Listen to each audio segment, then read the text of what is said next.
Saluons dans le beau nom de Jésus-Christ. C'est le nom qui sauve et c'est le seul nom qui nous a été donné dans les ciels et sur la terre par lequel nous devons être sauvés. Amen.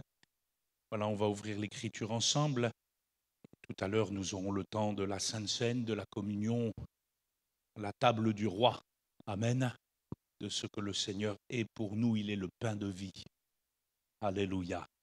Et nous aurons bien sûr un temps d'adoration, aussi de louange, d'expression, les uns les autres, vous pourrez vous exprimer devant le Seigneur.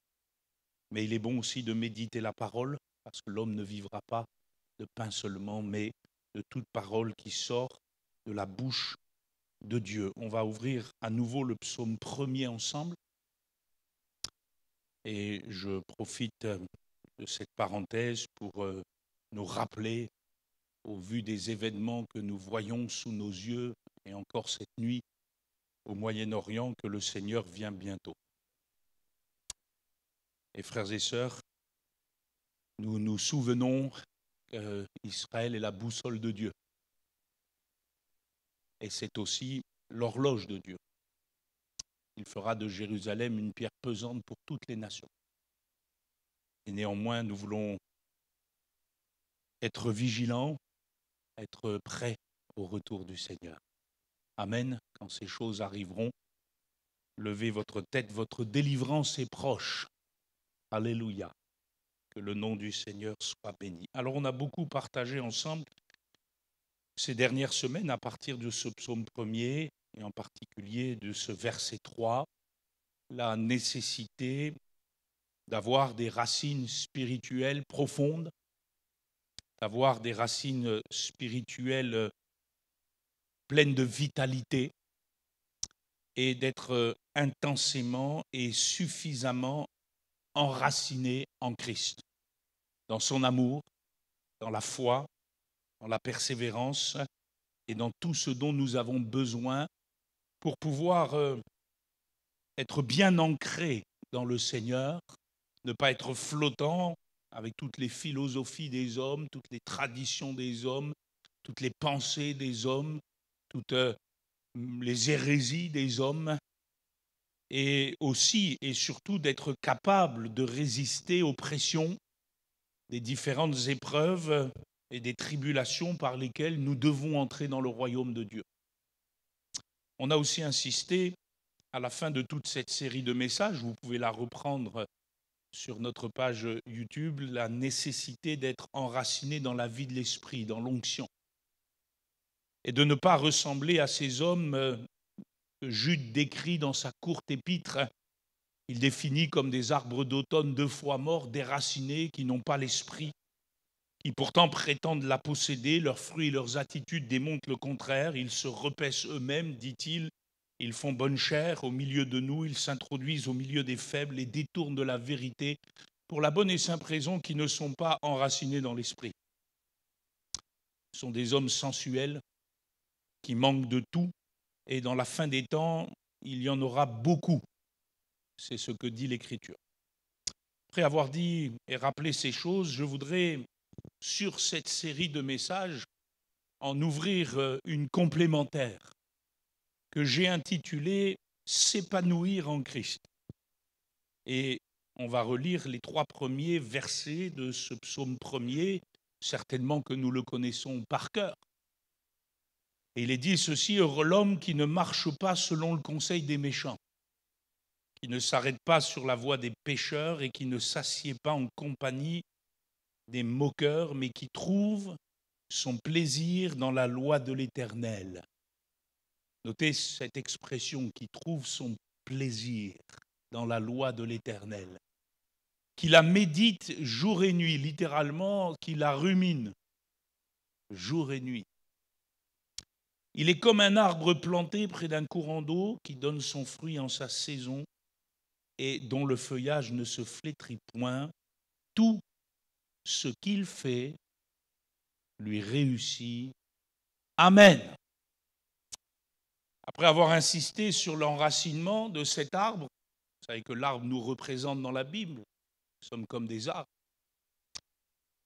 Parlons de l'épanouissement de ce dernier. sur ce verset 3, tout ce qu'il fait lui réussit.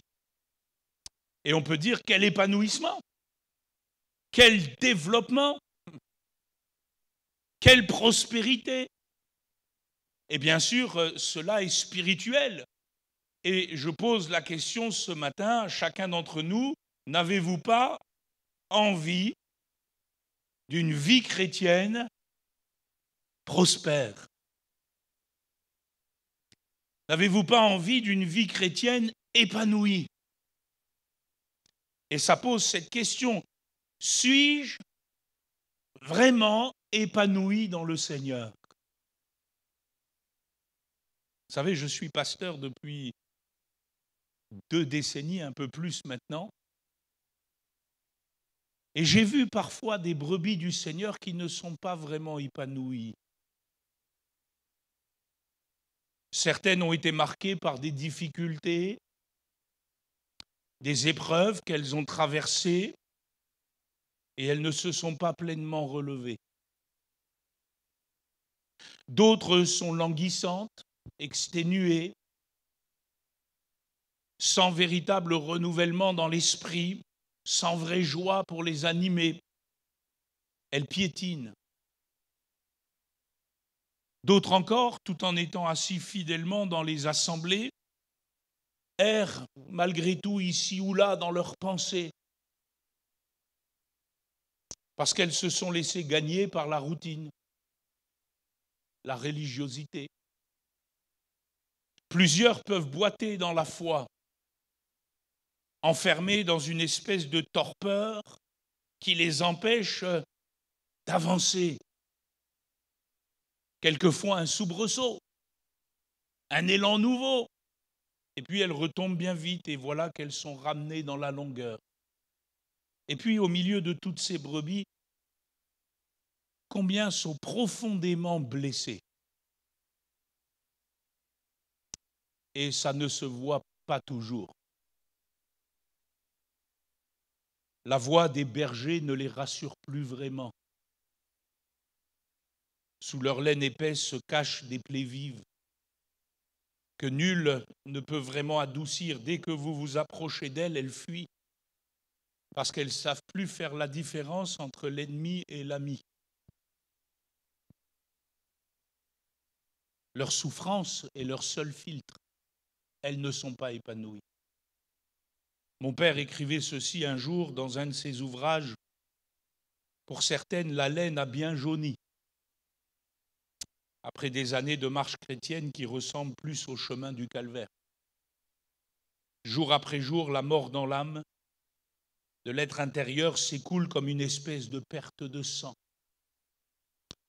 Elles ne sont pas guéries de leur viol passé, de l'inceste d'hier, de l'abandon maternel, du deuil si soudain, du rejet de l'être aimé à qui on avait offert sa virginité, des maltraitances incomprises, des coups de ceinture de la brute que l'alcool rend plus haineux encore, des abus psychologiques répétés, des insultes à répétition, des humiliations outrancières par ceux mêmes qui devaient être protecteurs. Il écrivait, elles sont là, les blessures cachées, secrètes, sous un épais manteau de laine. Et encore une fois, toutes ces âmes ne sont pas pleinement épanouies en Christ. Elles sont loin de pouvoir dire avec l'apôtre Paul, j'ai tout pleinement en Christ. Et pourtant, et c'est le premier point de mon message, de nous rappeler en introduction de cette série, mon frère, ma sœur, il est de la volonté de Dieu que tu sois épanoui dans ton âme. C'est ce que Dieu veut. L'apôtre Paul le disait aux Philippiens, inspiré par le Saint-Esprit, il disait « Ce que je demande dans mes prières, c'est que votre amour augmente de plus en plus en connaissance et en pleine intelligence pour le discernement des choses les meilleures, afin que vous soyez purs et irréprochables pour le jour de Christ, remplis du fruit de justice, qui est par Jésus-Christ à la gloire et à la louange de Dieu. Voyez, l'apôtre Paul, pour faire simple, il priait pour que les chrétiens de la ville de Philippe soient pleinement épanouis dans le Seigneur. Il priait de la même manière pour les Colossiens. Il dira, c'est pour cela que nous aussi, depuis le jour où nous en avons été informés, nous ne cessons de prier Dieu pour vous et de demander que vous soyez remplis de la connaissance de sa volonté en toute sagesse et intelligence spirituelle pour marcher d'une manière digne du Seigneur, lui être entièrement agréable, portant des fruits en toutes sortes de bonnes œuvres et croissant par la connaissance de Dieu, fortifié à tous égards par sa puissance glorieuse, en sorte que vous soyez toujours et avec joie, persévérant et patient. Amen. Voyez la teneur de la prière de l'apôtre Paul pour les Colossiens. Et c'est ma prière pour chacun de nous ici. Je souhaite, par la grâce de Dieu, que vous soyez pleinement épanouis dans votre marche avec le Seigneur. C'est ce que demandait aussi l'apôtre Jean pour Gaius. Si vous lisez dans 3 Jean, verset 2, puisqu'il n'y a qu'un seul chapitre, il dira ceci, bien-aimé, je souhaite que tu prospères à tous égards et que tu sois en bonne santé, comme prospère l'état de ton âme. Amen. Prospérer dans l'âme, prospérer à tous égards, en un mot, s'épanouir. Mon frère, ma sœur, c'est ce que Dieu veut. C'est ce pourquoi Jésus est mort et ressuscité à la croix du Calvaire il y a 2000 ans. C'est à cela que son esprit travaille inlassablement dans ta vie. Il ne travaille pas seulement pour te régénérer, t'amener à la foi, faire en sorte que ton nom soit inscrit dans le livre de vie et que, Caïn, tu arrives aux portes du royaume de Dieu. Non, le Saint-Esprit travaille à ce que tu puisses à tous égards être fortifié dans la foi, que tu puisses prendre plaisir dans la loi de l'Éternel, que tu puisses te délecter de la personne merveilleuse et glorieuse de Jésus-Christ au quotidien et que tu sois enthousiaste et zélé dans ta position d'enfant de Dieu et d'adorateur du Seigneur en esprit et en vérité. C'est ce que Dieu veut.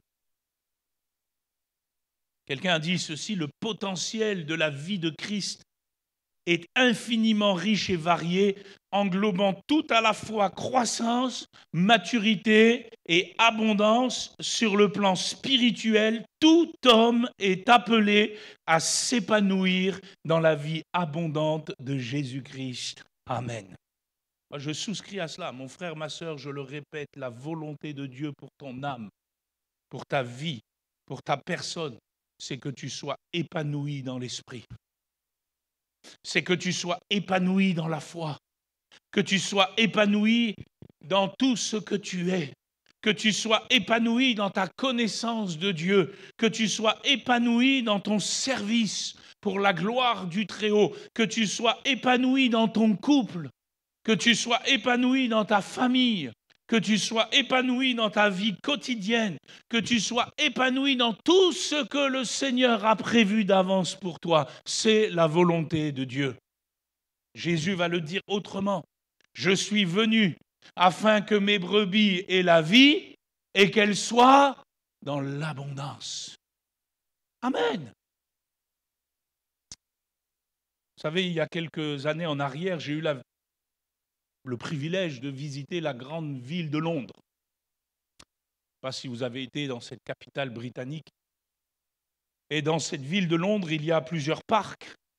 Et l'un de ces parcs s'appelle Hyde Park. Et dans ce grand parc, qui est très spécial, il y a au détour d'un chemin une place sur laquelle des orateurs de toutes sortes d'opinions, de toutes sortes de courants de pensée, peuvent prendre la parole librement au milieu des badauds et s'exprimer. On l'appelle le Speaker's Corner, le coin des orateurs. Pour faire simple, c'est un peu l'aéropage moderne, hein. Si vous avez lu l'apôtre Paul qui est à Athènes, c'est un peu comme ça. Et un jour, on raconte qu'un prédicateur de l'Évangile a saisi l'occasion de se tenir sur cette place pour prêcher la parole, prêcher l'Évangile. Nous serions heureux de pouvoir avoir une place comme ça, sans avoir à demander l'autorisation. C'est ainsi. Alors quelques badauds s'étaient rassemblés autour de lui pour l'écouter, et puis voilà qu'il prêchait, parlait du Seigneur, parlait de la croix, parlait de la grâce de Dieu, de l'amour de Dieu, de la vie bénie du Seigneur, et voici qu'au milieu des badauds, un ivrogne s'est approché. Il titubait, et puis il était sale, avec des vêtements déchirés, il avait l'apparence d'un vagabond désespéré, mais il s'est mis à écouter ce prédicateur.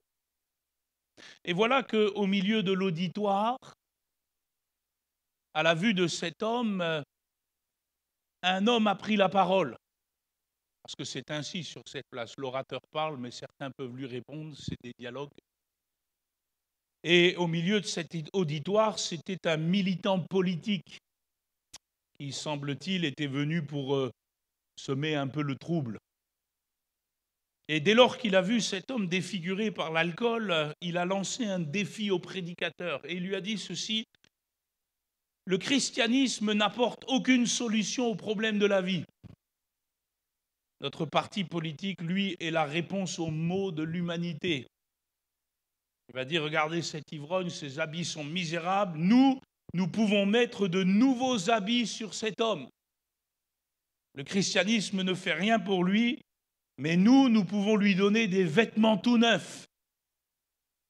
À être reporté sur le social. Alors le prédicateur, avec une certaine répartie, a répondu ceci. Vous avez peut-être raison, monsieur. Votre parti politique est capable de mettre un habit nouveau sur cet homme. Mais Jésus-Christ seul est capable de mettre un homme nouveau dans cet habit.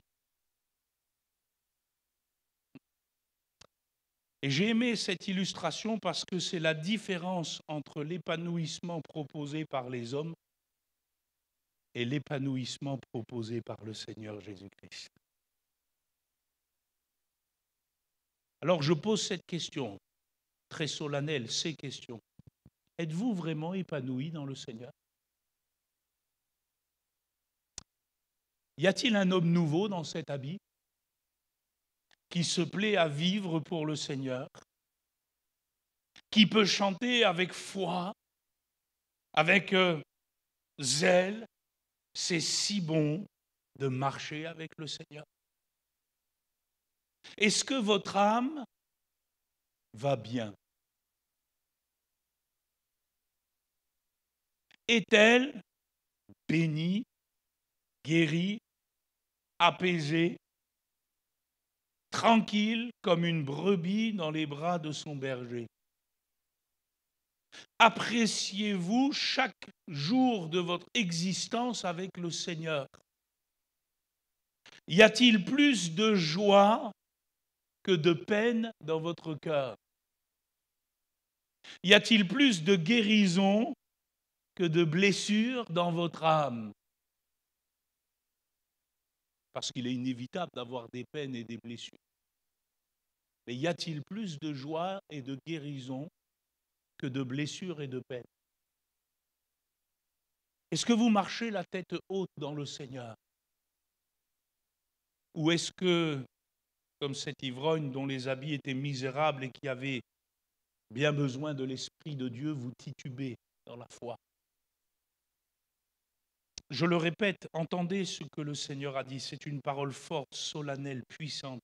C'est pour ça qu'il a donné sa vie à la croix. Je suis venu afin que mes brebis aient la vie et qu'elles soient dans l'abondance. Littéralement, Jésus déclare qu'il est venu pour que ses brebis aient la Zoé, la vie qu'il possède lui-même, la vie qu'il définit comme étant la vie éternelle, la vie de Dieu. La vie glorieuse du Seigneur, celle qui est abondante, périsson en grec, un adverbe périssos qui signifie tout autour. C'est dans le sens donc de globalité. Dieu veut que tu aies la vie, sa vie, et que tu ne l'aies pas par morceaux, mais dans sa globalité. Que tu sois dans son abondance, dans sa plénitude, qu'il ne te manque rien. Ça, c'est la volonté de Dieu. C'est le programme de Dieu. C'est le dessein de Dieu. Après t'avoir enraciné, le programme du Seigneur, c'est que tu te développes. Amen. Que tu sois épanoui, que tu sois heureux, heureux l'homme, béni dans ton âme, dans ton cœur. C'est la destinée des enfants de Dieu. Alors vous allez me demander, mais pourquoi, si tel est le but de Dieu, pourquoi ça coince? Pourquoi certains croyants ne sont pas vraiment épanouis dans le Seigneur? Pourquoi certains croyants sont encore blessés, languissants, épuisés, sans réelle joie? Pourquoi certains croyants peinent? Pourquoi certains croyants ne se développent pas? Pourquoi ne prospèrent-ils pas à tous égards? Qu'est-ce qui coince? Alors je fais en deuxième point une radiographie des problèmes. Mais je ne vais pas m'étendre sur tout cela. Parce que le but, ce n'est pas de faire une radiographie simplement des problèmes. C'est de rappeler ce que Dieu veut au milieu de tous ces problèmes-là. Mais pourquoi y a-t-il parfois un manque d'épanouissement? Premièrement, c'est ce que la Bible nous dit, il peut y avoir un manque de zèle pour les choses de Dieu. C'est bête, c'est simple, mais la Bible dit, et c'est le psalmiste qui le dit, « Je suis dans la joie quand on me dit, allez-y, je suis dans la joie, je suis épanoui, je suis heureux, je suis motivé, je suis boosté, excusez-moi l'expression, quand on me dit « Allons à la maison de l'Éternel ». Certains croyants ne s'épanouissent plus parce qu'ils ont perdu ce zèle. Ils ont perdu cet entrain. Ils ne sont plus épanouis dans la prière, ni dans la parole de Dieu, parfois encore moins dans les assemblées. Ils ont perdu le feu de leur premier amour. Et moi, je crois, si vous êtes touchés par ce mal, si vous avez bien des difficultés à vous épanouir à cause de ce problème, je crois que le Seigneur, alléluia, par son esprit, veut vous visiter. Et je crois qu'il veut vous donner votre zèle d'antan. Je crois que c'est la volonté de Dieu que vous puissiez retrouver cet enthousiasme pour la communion du Seigneur, pour la communion des saints, parce que c'est au milieu des saints qu'on est épanoui. Manque d'envie, manque de zèle, manque d'enthousiasme. Deuxièmement, un manque d'appréciation réelle des bienfaits de Dieu. Compte les bienfaits de Dieu. Et tu verras, en adorant, combien le nombre en est grand. Vous savez, notre problème, parfois, c'est qu'on regarde bien plus tous nos soucis que tous les bienfaits que nous avons dans le Seigneur. Et nous calculons plus nos soucis que les bienfaits que nous avons dans le Seigneur. Et si nos yeux sont focalisés sur les choses de la terre, nous sommes comme une fleur qui fane. Ça nous démoralise. On a lu un psaume tout à l'heure qui nous rappelle ça, psaume 34. Quand on tourne les regards vers lui, on est rayonnant de joie. Ça sous-entend que si tu ne les tournes pas, tu vas être triste, accablé, abattu. Alors mon âme bénit le Seigneur et n'oublie aucun de ses bienfaits. Je continue, je vais vite sur ce point-là. La culpabilité. Vous avez des chrétiens qui ne sont pas épanouis dans le Seigneur parce qu'il y a encore une chape de culpabilité dans leur vie. Sur certaines choses du passé, sur certaines choses qu'ils ont fait, qu'ils ont dit, ou qu'ils n'ont pas fait, qu'ils auraient dû dire. Dominés, écrasés par la culpabilité. Ils ne décollent plus dans la foi. Ils sont la tête basse. Ils se sentent toujours indignes du Seigneur, de ses grâces, de son pardon. Et vous savez, la culpabilité, elle engendre des sentiments néfastes. Dans ces sentiments néfastes, on trouve la déprime, le renfermement sur soi, la peur des autres, pour certains l'irritation, la colère, et j'en passe. Et là aussi, moi je crois que le Seigneur veut vous visiter. Il n'y a plus de condamnation pour ceux qui sont en Jésus-Christ. Alléluia. Et le Seigneur veut que ça change. Quatrièmement, un manque de pardon au milieu de relations tumultueuses. Vous savez, le manque de pardon ne nous épanouira pas. Il nous enfermera. Problèmes non réglés, conflits non réglés. C'est un frein au développement spirituel. C'est un frein à l'épanouissement. Et là encore, il est de la volonté de Dieu que chacun de nous, par sa grâce, par le pardon qui est auprès de Dieu, nous puissions être un artisan de paix. Et vous savez, on s'épanouit dans la paix. Moi, je ne crois pas qu'on s'épanouit dans les conflits. C'est bête, hein. Parfois il y a des choses toutes simples. Et vous ne pouvez pas avoir un couple épanoui si vous êtes sans cesse en guerre l'un contre l'autre. Cinquièmement, j'avance. Je ne serai pas exhaustif, je dresse quelques problèmes. La manipulation des autres, la domination des autres. Il est terrible de subir l'intimidation de l'adversaire de nos âmes, n'est-ce pas? Mais il est aussi terrible parfois de voir des gens, consciemment ou inconsciemment, écraser les autres, au point de les empêcher de s'épanouir. Une mère qui étouffe sa fille,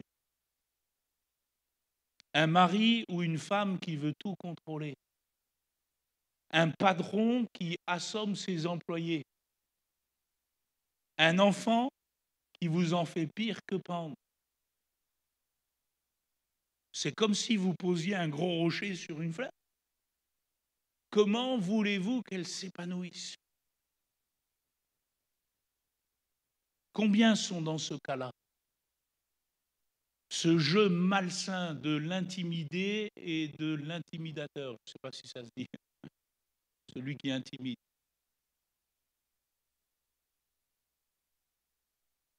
Et là, je crois aussi que le Seigneur veut vous aider. Amen. Parce que je crois que le Seigneur veut vous rendre libre. Libre de toute crainte, de toute peur et de saisir par la foi la force glorieuse du Seigneur. Amen. Et si vous êtes de l'autre côté, de ceux qui dominent et manipulent, parce qu'il y en a parfois même au milieu de nous, prenez conscience que non seulement l'autre ne s'épanouit pas sous votre intimidation et votre manipulation, mais que vous ne vous épanouissez pas non plus. Parce que tout cela engendre, là encore, des sentiments qui ne permettent pas à la vie de l'esprit de vous animer. Le joug du Seigneur, il est doux et léger. Est-ce que ta femme peut dire cela de toi? Est-ce que ton mari peut dire cela de toi? Ah, le joug, il est doux et léger avec toi. Est-ce que ton enfant peut dire cela de toi?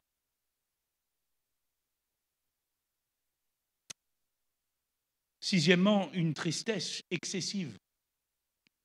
Il n'y a rien de mal en soi à pleurer, manifester son chagrin. Jésus l'a fait devant le tombeau de Lazare. Paul a pleuré. Mais vous savez que lorsque nous nous installons dans la tristesse, celle-ci va détruire le potentiel d'épanouissement que nous avons dans le Seigneur. Les psalmistes en connaissaient un rayon sur cela. L'un d'eux dira « Pourquoi t'as battu mon âme et gémis-tu au-dedans de moi ? Espère en Dieu, car je le louerai encore, il est mon salut et mon Dieu. » Vous voyez, cet homme, il luttait pour son épanouissement. Vous voyez, finalement, je comprends à travers tout cela. Il y aurait bien d'autres points, je fais juste une petite radiographie. Notre âme, elle peut soit s'épanouir, soit s'abattre. Elle peut soit se développer dans le Seigneur, dans l'espérance de la foi, soit se laisser au déclin. Alors, vous comprenez pourquoi le psalmiste, psaume 119, verset 7, et psaume 119, versets 175 et 176, dira ceci, « Éternel, tire mon âme de sa prison. » Et il ajoutera que mon âme vive et qu'elle te loue. Alléluia. Peut-être que ça doit être le cri de ton cœur ce matin. Que ton âme vive. Alléluia. Pas survive, que ton âme vive pleinement dans le Seigneur. Malgré les combats, malgré les luttes, parce que ça, il y en aura toujours. Mais qu'elle s'épanouisse dans le Seigneur, qu'elle s'épanouisse dans la louange, qu'elle te loue, qu'elle s'épanouisse dans l'adoration, qu'elle s'épanouisse à tous égards. Que la vie abondante du Maître vous soit pleinement communiquée. Alors, et j'arrive au point le plus essentiel, le troisième point de ce premier message, tout va commencer là. On attend souvent beaucoup des autres pour notre épanouissement. Mais en réalité, l'épanouissement dans le Seigneur commence dans notre âme personnelle. C'est pour ça que je pose la question ce matin, qui serait certainement la première facette de cette volée de messages. Êtes-vous épanoui dans votre personne? Est-ce que vous vous appréciez dans le Seigneur?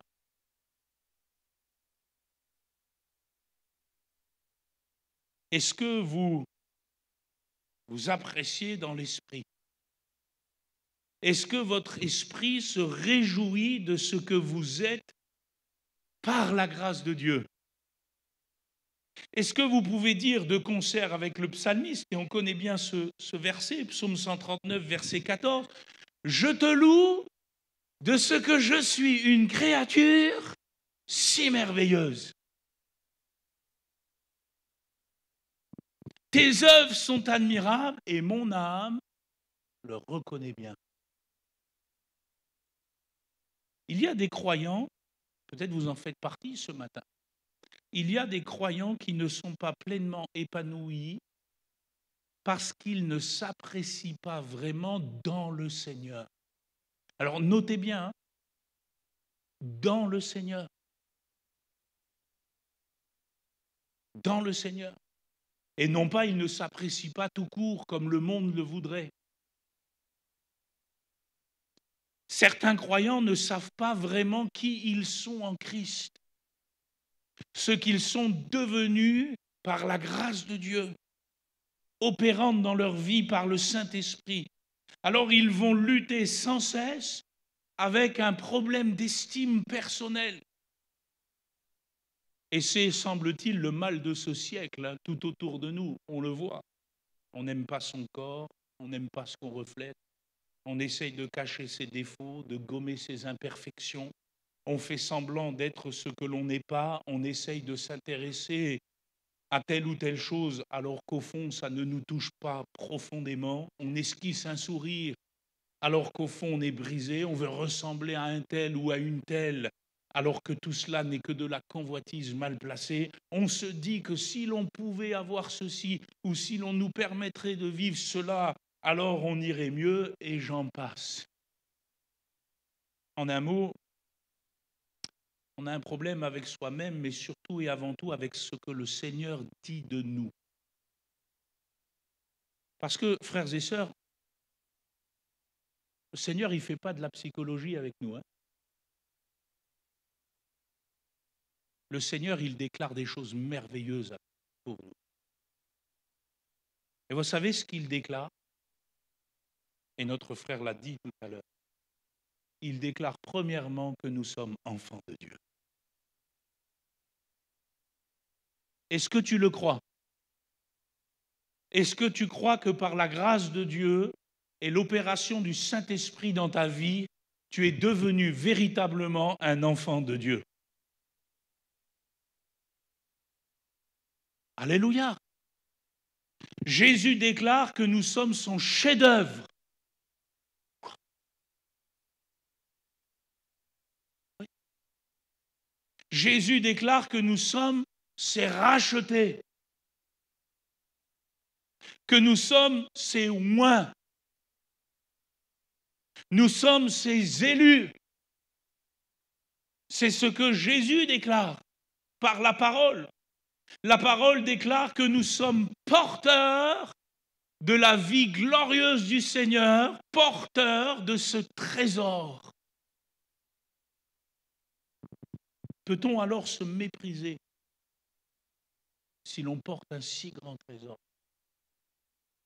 Vous savez, tous les croyants qui luttent avec eux-mêmes luttent en réalité avec l'acceptation par la foi des déclarations merveilleuses de Dieu à leur sujet. Qu'est-ce que je veux dire par là? Et essayez d'entendre, parce que vous savez, on vit dans un monde où on a toutes sortes de philosophies, toutes sortes de pensées, toutes sortes de courants de pensée. Vous savez, aujourd'hui, il est bon ton de parler de yoga, de relaxation, de pensée positive, de je ne sais pas quoi, de se dire des paroles agréables.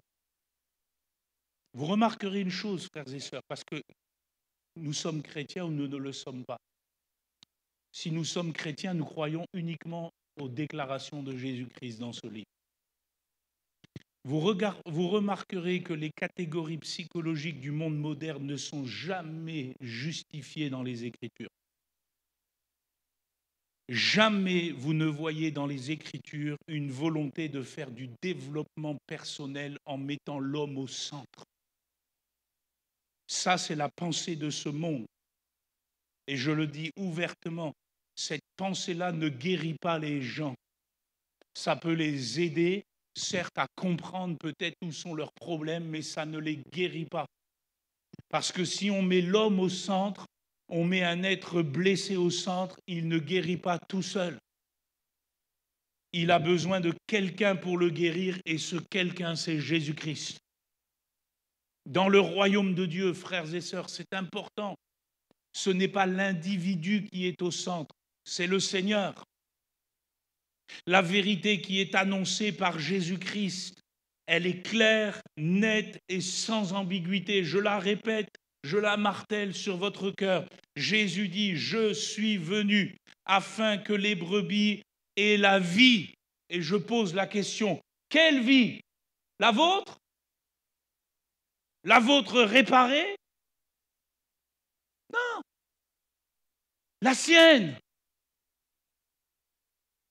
Il est venu remplacer votre vie par la sienne. Je suis venu afin que mes brebis aient ma vie et qu'elles soient dans l'abondance. Ce que nous avons besoin, c'est d'un remplacement. Voyez la grande différence, écoutez-moi bien, c'est important.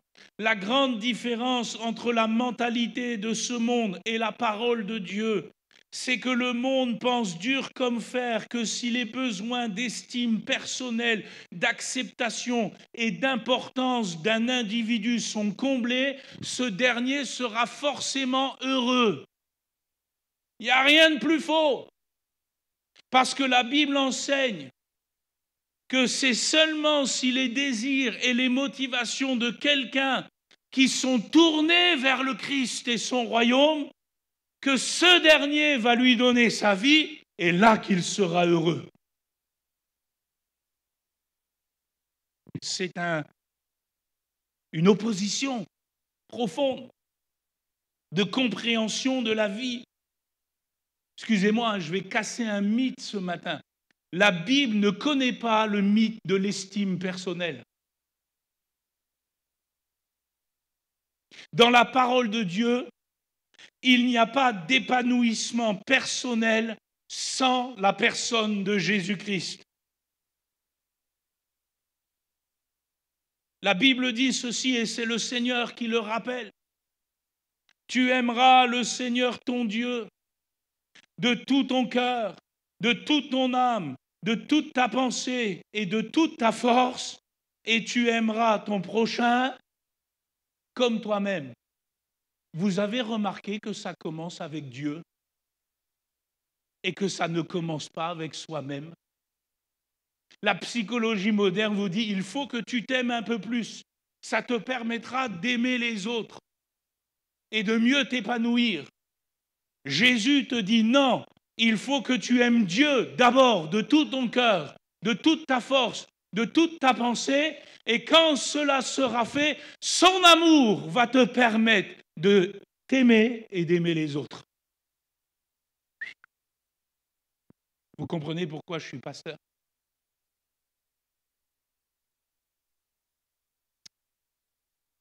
Paul le disait autrement. Par la grâce de Dieu, je suis ce que je suis. Vous ne pouvez pas vous apprécier personnellement sans la grâce de Dieu. C'est impossible. C'est pour cela que nous avons besoin, frères et sœurs, de prêcher l'Évangile. Parce que tout autour de nous, il y a des hommes brisés, il y a des hommes blessés, il y a des hommes cassés, il y a des femmes ruinées, il y a des femmes qui sont complètement martyrisées, il y a des enfants désespérance, et ce qu'ils ont besoin, ce n'est pas des hommes, c'est de Jésus-Christ. Parce que Jésus guérit les cœurs brisés. Dans la vision de Dieu, frères et sœurs, nous ne sommes jamais au centre de notre épanouissement personnel. C'est pour cela que je suis fâché, je le dis sans ambiguïté, avec toute une frange de l'Église moderne qui essaye de prêcher un espèce d'évangile de développement personnel à partir de Christ. Je ne crois pas à cela. Je crois à Jésus-Christ qui, quand il est connu, reconnu, accepté, vécu, permet aux croyants de s'épanouir. C'est Christ en nous. Christ en nous. Je te loue de ce que je suis une créature. Remarquez dans quel contexte le psalmiste peut dire cela. Je te loue de ce que je suis une créature si merveilleuse. Il ne peut le dire que dans une adoration saine. C'est pour cela, frères et sœurs, et c'est très important ce premier message. Il va replacer des cadres bibliques. C'est pour cela, frères et sœurs, que si vous avez quelques soucis que nous avons partagés tout à l'heure, et très succinctement, sans être exhaustif, derrière, il y a certainement un besoin de correction quant à votre relation avec Dieu et à sa parole et à son adoration.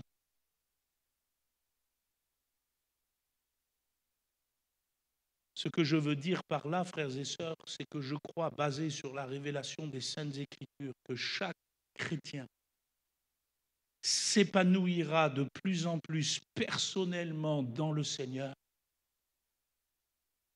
qu'à condition de faire de Jésus-Christ le centre de tout ce qu'il est et de tout ce qu'il vit. Pour la bonne et simple raison que le but de Dieu, Le but de Jésus-Christ, ce n'est pas de réparer ta vie, c'est de donner la vie d'en haut à ton âme.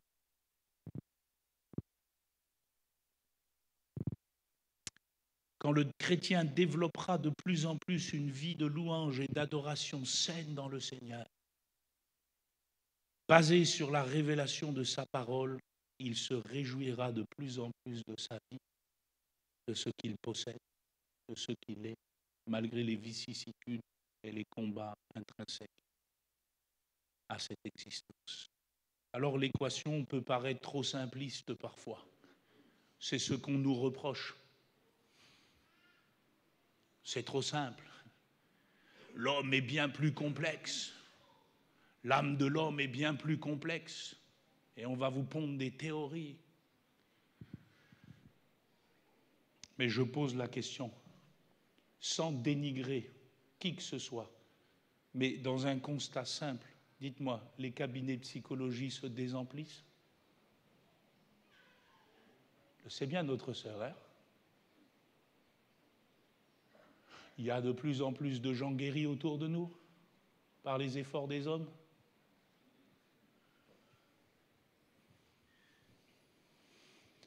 Moi, je crois que Jésus guérit le cœur brisé. Comment? En lui donnant sa vie. En lui donnant sa vie. Vous comprenez pourquoi il faut renoncer à soi-même?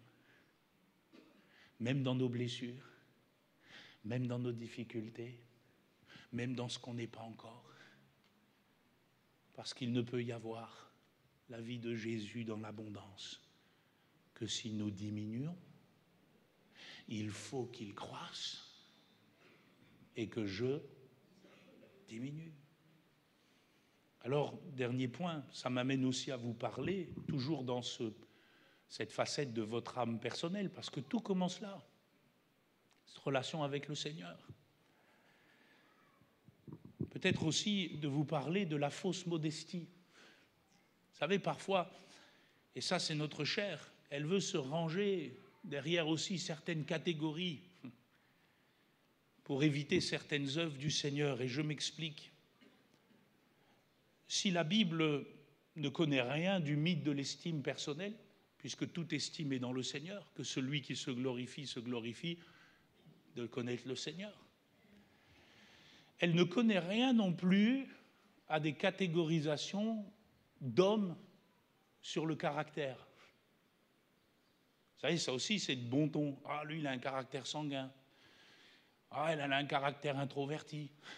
Ah, lui, il a un caractère ceci. Un caractère cela.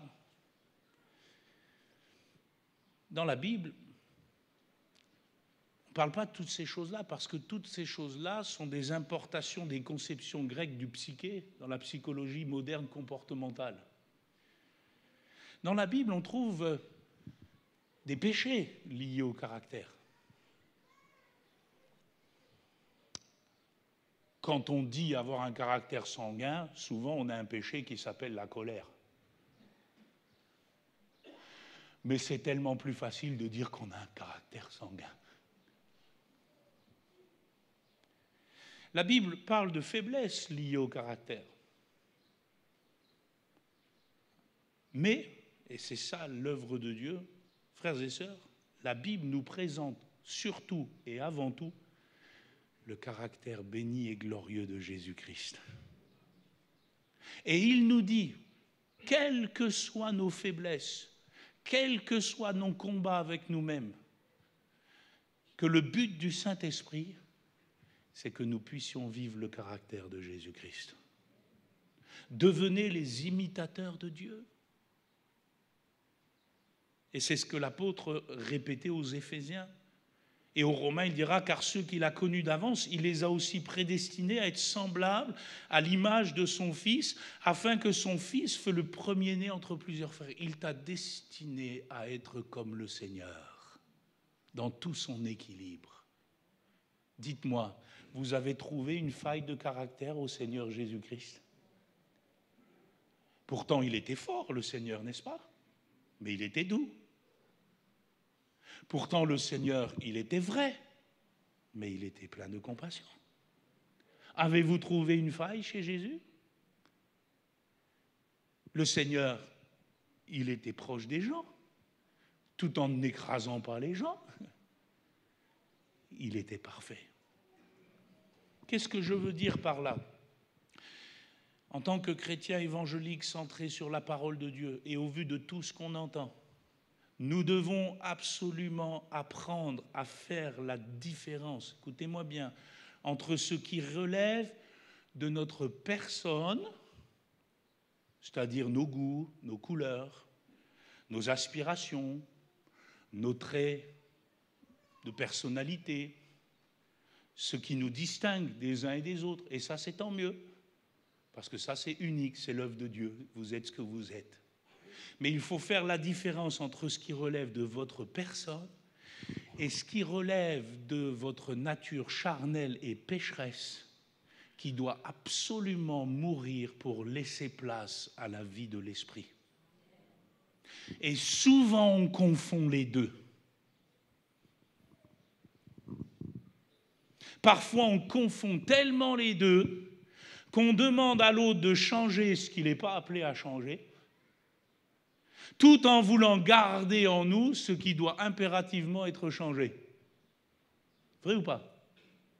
Pourquoi? Parce que nous ne faisons pas la différence essentielle, fondamentale, entre notre personne et ce que la Bible appelle la chair, qui est liée au caractère et qui doit changer. Si vous voulez vraiment vous épanouir dans le Seigneur, vous devez absolument apprendre à faire cette différence. Votre nature charnelle doit être remplacée par la nature sainte de Dieu, et chacun de nous a du travail en la matière. Et votre personne, ce qui vous anime, ce qui fait de vous ce que vous êtes, doit absolument glorifier Dieu pour ce qu'il est. Et si vous confondez encore ces choses-là, il y a de fortes chances que vous ne vous épanouirez pas dans le Seigneur. Et si en plus de cela, vous confondez ces choses en considérant les autres, il y a de fortes chances que vous ne les supportiez pas et que vous n'arriviez pas à vous épanouir en les aimant pleinement pour tout ce qu'ils sont et tout ce qu'ils ne sont pas. Et je laisse là à votre méditation. C'est tout l'art de la sanctification. Amen. Qu'est-ce que je veux dire par là? Parfois, on ne s'épanouit pas parce qu'il y a quelque chose qui doit changer en nous.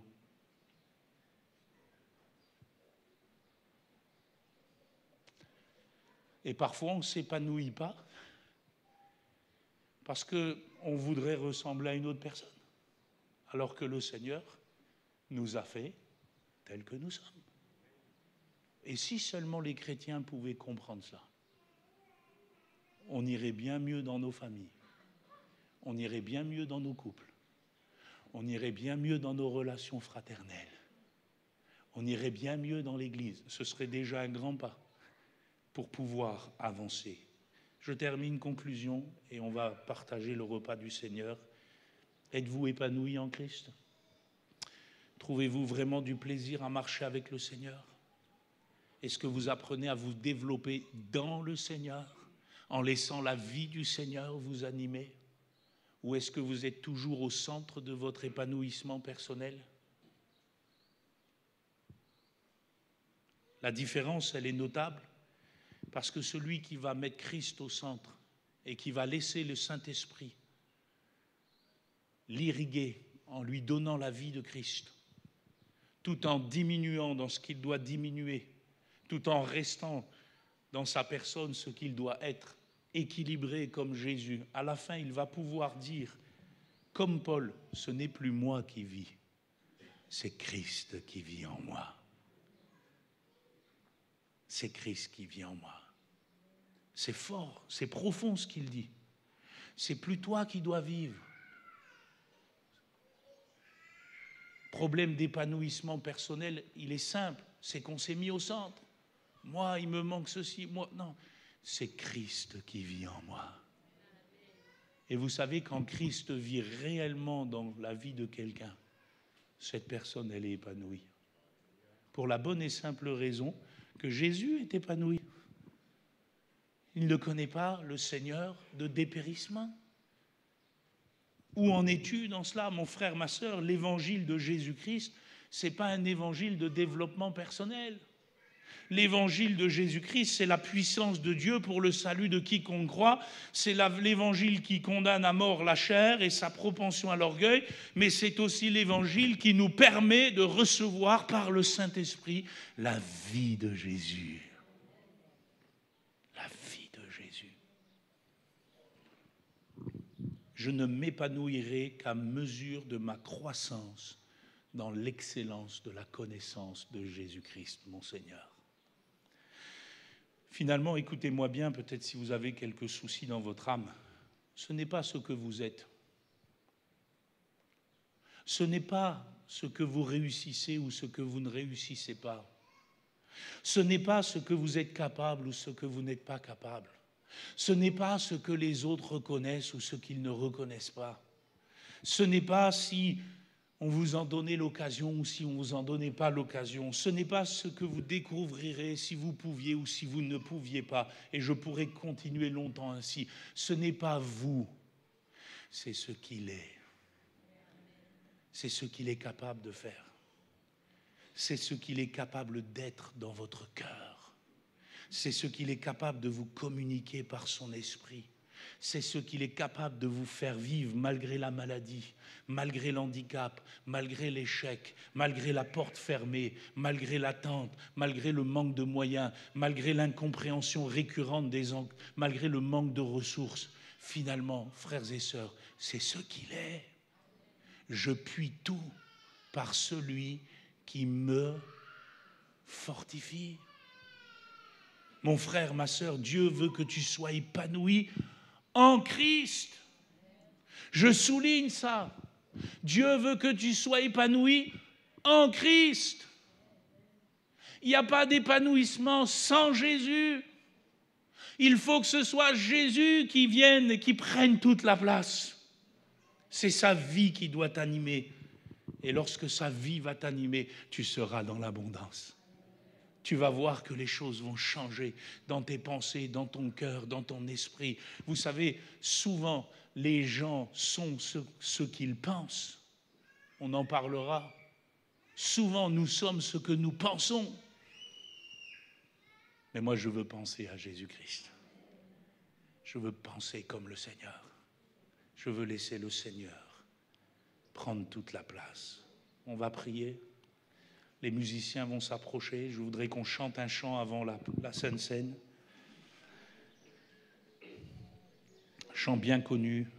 Frères et sœurs, je le répète, Dieu ne va pas te remonter le moral ce matin. Dieu va changer ton cœur.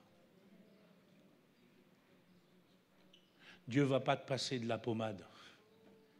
Dieu va guérir ton âme. C'est important, frères et sœurs. Dieu ne va pas te plaindre. Non, non, Dieu ne va pas te plaindre. Dieu va te relever par la vie de Jésus. Nous croyons à la guérison des cœurs. Parce que Jésus guérit les cœurs brisés en leur donnant sa vie. Pendant que les musiciens commencent à jouer ce chant « Jésus, nous te couronnons », les choristes